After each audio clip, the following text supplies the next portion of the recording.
Di episode sebelumnya, kami telah melakukan perjalanan di 3 lokasi berbeda.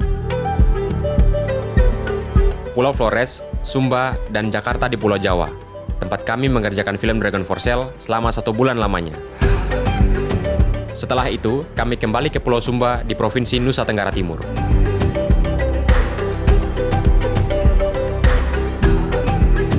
Tahun 2025, majalah Time Out menobatkan Pulau Sumba sebagai destinasi terbaik di Asia.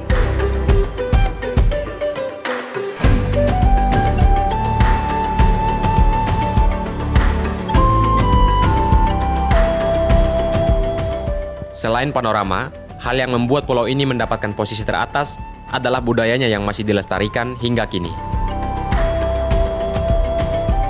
Dan di episode ini, salah satu hal yang akan kami rekam adalah budaya menikah adat di Kabupaten Sumba Timur. Di sini, pernikahan adat tidak sekadar sakral, ia juga mahal. Belis atau mahar menjadi harga yang harus dibayar untuk sebuah cinta. Nominalnya tak sedikit, bisa puluhan hingga ratusan ekor hewan. Tapi, siapa sebenarnya yang menanggung bebannya? Laki-laki, perempuan, atau seluruh keluarga? Ekspedisi Indonesia Baru, kita bangun.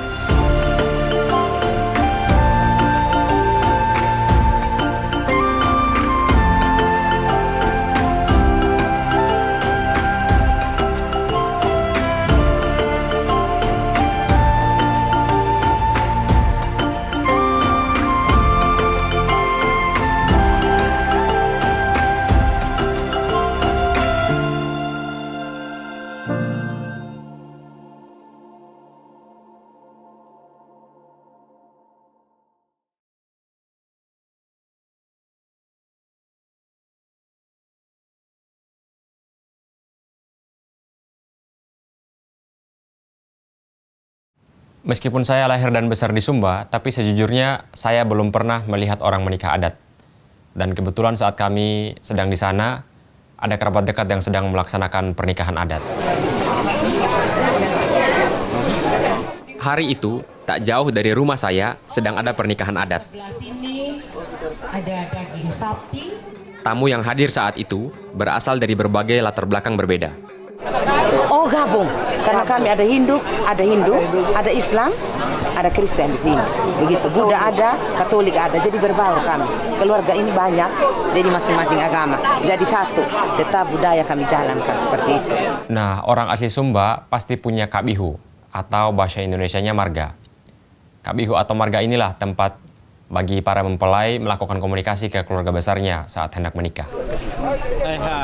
Yang akan menikah adalah Tirta dari Kabihu Anak Kapu. Sementara calon istrinya dari Kabihu Kokur Pandak.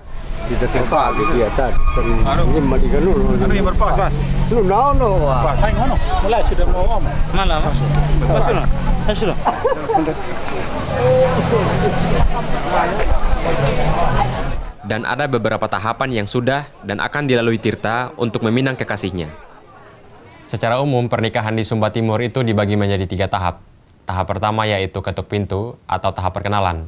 Di sini biasanya keluarga laki-laki akan datang ke keluarga perempuan dan menyatakan keseriusan mereka untuk meminang perempuan itu. Tahap yang kedua adalah masuk minta. Di sinilah proses negosiasi sampai menyerahkan hewan ternak sebagai mahar atau belis dilakukan. Tahap yang terakhir adalah purungan di dalam bahasa Sumbanya. Kalau bahasa Indonesianya adalah pindah rumah.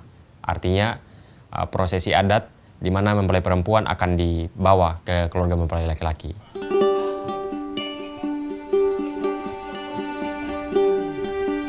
Acara hari ini adalah proses penyerahan mahar terakhir.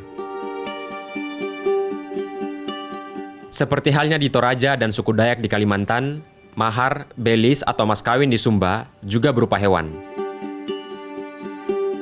Di antaranya ada kuda, sapi, dan kerbau.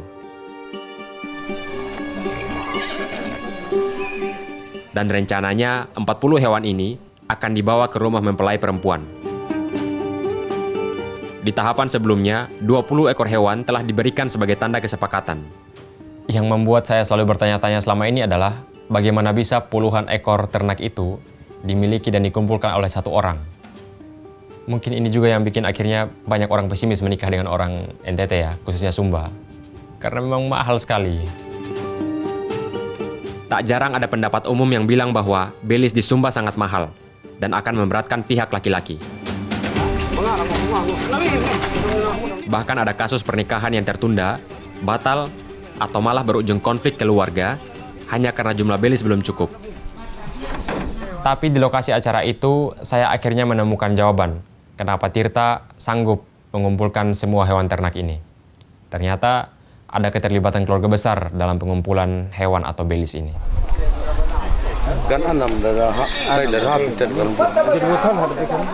Saya lalu bertanya pada ayah Tirta perihal keterlibatan keluarga mereka pada acara ini. Berapa permintaan dari mempelai perempuan?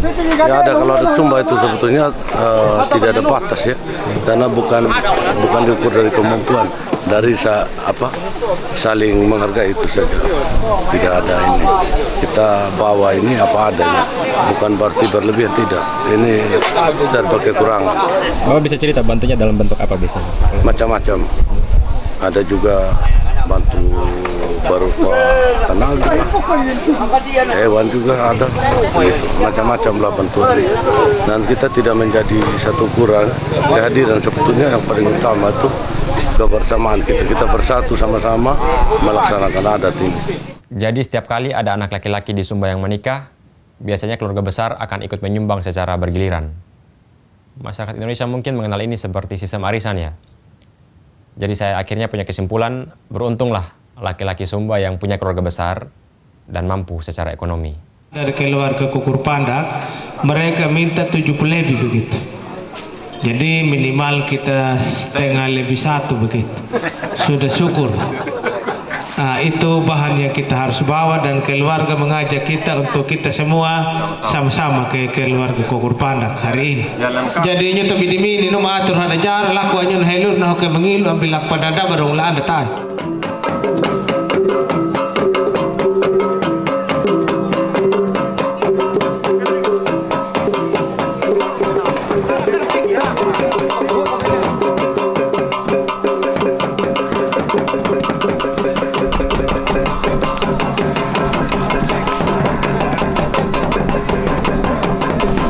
Inilah kita adat Sumba. Jadi kalau mau ambil istri orang Sumba ya siap-siap jadi beli hewan banyak-banyak. Kalau banyak uang tapi tidak banyak hewan sama saja, tidak ada guna dari itu uang. Kalau ambil rambu Sumba. Kalau ambil rambu Sumba.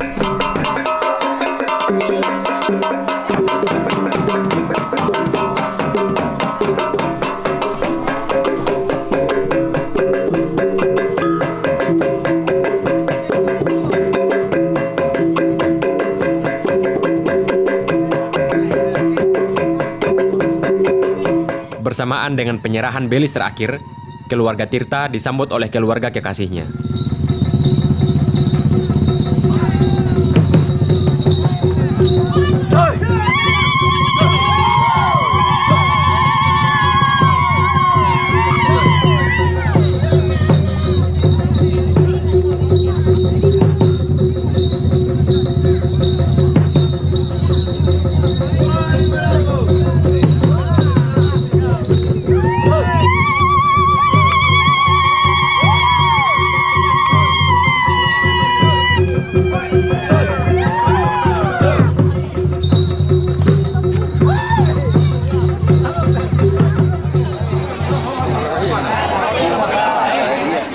Setelah tiba di rumah keluarga mempelai perempuan, keluarga laki-laki diminta menunggu.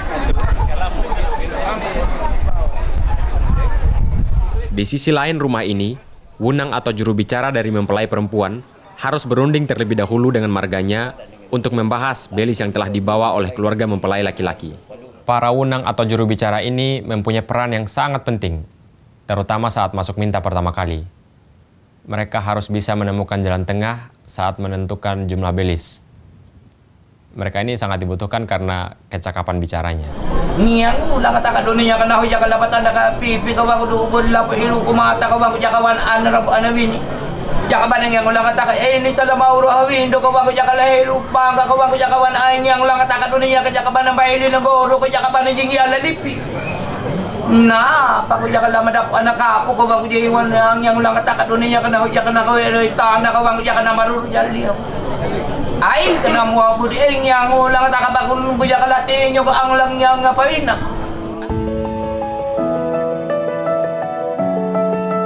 Setelah keluarga mempelai perempuan bersepakat, kini saatnya membicarakannya dengan keluarga mempelai laki-laki. Dahawalu, jadi ya. Dahawalu, jadi ya. Di alam mo pawan ay kanyo nang gigihama giginakaway na kaya ka bawang yang ulang kata kaya ka pala mauro wido ja ka lakahilom pam. Yang ulang kata ka ba ko dunia ka wa ko ja ka wana ay lulung mo palulong do miya ka nawang patakan na rawatan ka nang gigarawa ko ja ka wana. Kadang lang kanina pernah pagkawan na laro pada tuan lebih dia do kawai hikatian ko bukan lagi yang tung. Ano am dia na bala mo nya wan nya dum jurumana. Jurumana. Kana nya no mapangal kuat. Setelah melihat itu, saya bisa menyimpulkan bahwa Wunang adalah negosiator yang ulung dalam hal persuasi. Keren mereka. Kini kedua keluarga dapat bernapas lega. Mereka telah mencapai mufakat.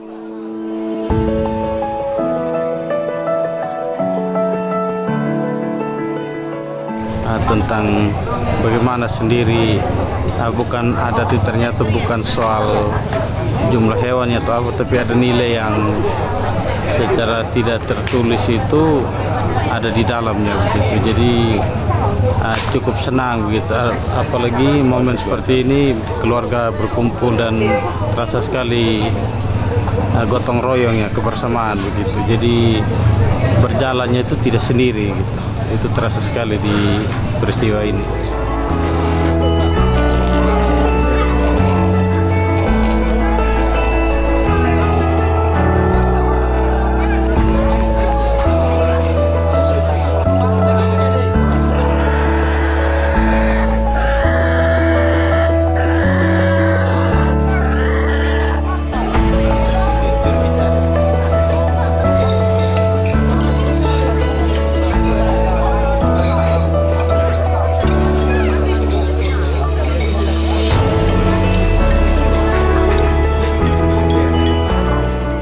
Tapi perjalanan Tirta meminang kekasihnya belum selesai.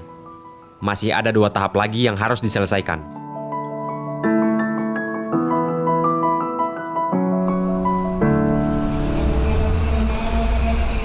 Selanjutnya Tirta bersama keluarganya harus menyelesaikan proses pernikahan secara agama dan juga tahap terakhir dalam pernikahan adat Sumba Timur. Sementara itu di Pulau Bali, kami bertemu dengan pasangan lain yang berbeda adat. Satu dari Sumba, satunya dari Bali. Saya penasaran, bagaimana mereka menemukan titik temu terhadap masalah belis dari mereka yang berbeda kultur.